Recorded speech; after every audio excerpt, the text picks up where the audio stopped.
তৃণমূল কংগ্রেসের ভেতরের ভাঙনটা বাইরে থেকে প্রথমে বোঝা যায়নি, কারণ তখনও ক্ষমতা ছিল, দাপট ছিল, প্রশাসন ছিল, সবাই ভিড় ছিল।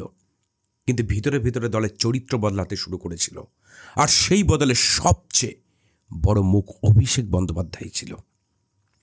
মমতা ব্যানার্জিকে বাংলার মানুষ শুধু মুখ্যমন্ত্রী হিসাবে দেখেনি, মানুষ তাকে দেখেছিল লড়াইয়ের প্রতীক হিসাবে, একজন রাস্তায় নামা নেত্রী হিসাবে, একজন সাধারণ মানুষের মানুষ হিসাবে।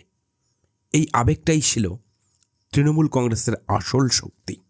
কিন্তু সময়ের সঙ্গে সঙ্গে তৃণমূলের ভিতরে একটা নতুন ক্ষমতার পরিবেশ তৈরি হতে শুরু করলো, যেখানে সংগঠনের থেকে কাছের লোক হওয়াটা বেশি গুরুত্বপূর্ণ হয়ে উঠল, যেখানে আন্দোলনের থেকে ক্ষমতার কাছে থাকাটা বেশি গুরুত্বপূর্ণ হয়ে উঠল। আর সেই নতুন ক্ষমতার রাজনীতির মুখ হয়ে উঠলেন অভিষেক বন্দ্যোপাধ্যায়। তার রাজনৈতিক উত্থানটা খুব দ্রুত হয়েছিল, আর সেই দ্রুত উত্থানটাই দলের ভিতরে প্রথম অস্বস্তি তৈরি করে।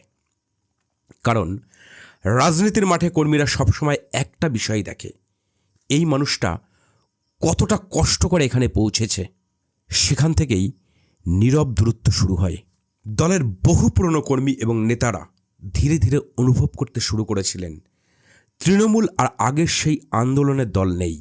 দলটা ধীরে ধীরে একটা নিয়ন্ত্রিত ক্ষমতার দলে পরিণত হচ্ছে, যেখানে আদর্শের থেকে ক্ষমতার গুরুত্ব বেশি, যেখানে কর্মীর থেকে প্রভাবশালীদের দাম বেশি। অভিষেক বন্দ্যোপাধ্যায়ের রাজনৈতিক চালচলনও সেই ধারণাকে আরও জোরালো করে তোলে। বিশাল কনভয়ে অতিরিক্ত নিরাপত্তা, যাকে তাকে প্রকাশ্যে চ্যালেঞ্জ ছুড়ে দেওয়া, ক্ষমতার ভাষায় কথা বলা, এইসব দেখে সাধারণ মানুষের একটা অংশের মনে ধীরে ধীরে প্রশ্ন উঠতে শুরু করে, এটা কি মানুষের নেতা নাকি শুধু ক্ষমতার প্রদর্শন? যেদিনকে বিজেপি ক্ষমতা থেকে যাবে, 1 মাসের মধ্যে হাতে হাতকড়ি পরিয়ে জেলে ঢোকাবো, একে আমি কথা দিয়ে যাচ্ছি। অনেকেই মনে করতে শুরু করেন তার রাজনীতির মধ্যে একটা দাদাগিরির ভাব চলে আসছে। আমি অমিত শাহকে চ্যালেঞ্জ করব, যদি আপনার বুকের পাটা থাকে আর বাপের বেটা হন, 4 তারিখ কলকাতায় থাকবেন, 12টার পর দেখা হবে। যেখানে সুস্পষ্ট বার্তা ছিল, ক্ষমতার কেন্দ্র আমি, আমার বিরুদ্ধে গেলেই দলে আর তার কোনো জায়গা নেই।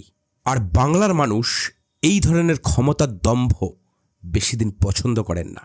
তারা নেতা পছন্দ করে, কিন্তু অহংকার পছন্দ করে না। সবচেয়ে বড় বিষয় হলো, সাধারণ মানুষ প্রকাশ্যে হয়তো কিচ্ছু বলেনি, কিন্তু ভিতরে ভিতরে সব দেখছিল, সব বিচার করছিল। কারণ বাংলার মানুষ আবেগপ্রবণ হলেও রাজনৈতিকভাবে খুব সচেতন। অভিষেক বন্দ্যোপাধ্যায়কে যুবরাজ বলা হতো, কিন্তু রাজনৈতিক মহলের একটা বড় অংশ জানত সেই প্রশংসার মধ্যে স্বাভাবিক শ্রদ্ধার থেকে বাধ্যবাধকতা বেশি ছিল।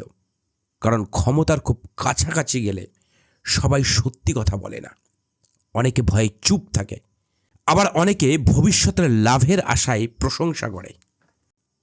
এই চাটুকারিতার পরিবেশটাই ধীরে ধীরে তৃণমূলের ভেতরে স্বাভাবিক রাজনৈতিক পরিবেশকে বদলে দিতে শুরু করে।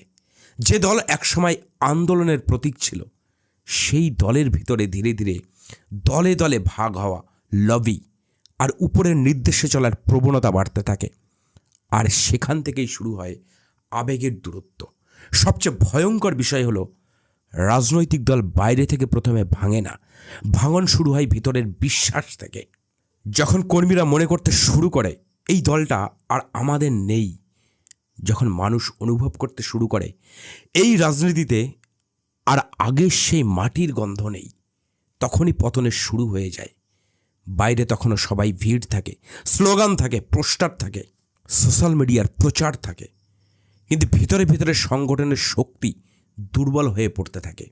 আর বহু রাজনৈতিক বিশ্লেষকের মতে তৃণমূল কংগ্রেসের আসল সংকটটা শুরু হয়েছিল বিরোধীদের আক্রমণে নয়, বরং সেই দিন থেকে, যেদিন দলটার ভিতরে আন্দোলনের জায়গা ধীরে ধীরে ক্ষমতার রাজনীতি দখল করতে শুরু করেছিল। আর বাংলার মানুষ একটা জিনিস কখনো ভোলে না, ক্ষমতা চিরদিন থাকে না, কিন্তু অহংকারের জবাব মানুষ একদিন না একদিন দিয়েই দেয়।